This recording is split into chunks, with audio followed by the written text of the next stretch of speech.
Malunggay! Amot malunggay. Please wait. O, ayan na si kuya. Ano pong niluto mo at anong mga sangkap? Ano ako sido? Ang luto na to ay kosido. Ang mga ingredients niya ay fish, sibuyas, malunggay, siling manghanga, and kamatis. And ano pa? Water. Bowl. Okay. So,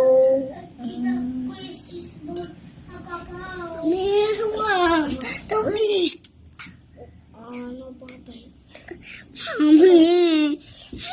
Malunggay, taka. Mami. Kalamansi. Mami.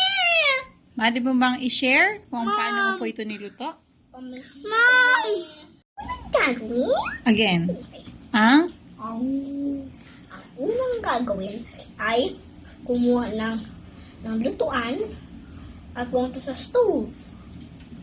I-on ang fire at maglagay ng tubig.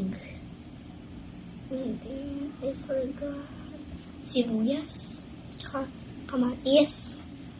Tapos, ano pa yun? Sige lang. Malunggay. Isda. Nauna yung? Ano yung una mong sunod mong nilagay? I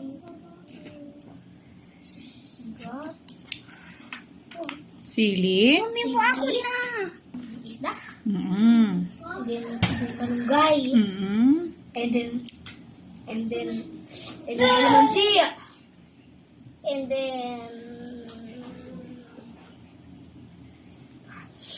tikman. Asin. Kaya na? Para maalat. Anong Yes. lasa po? Ito na.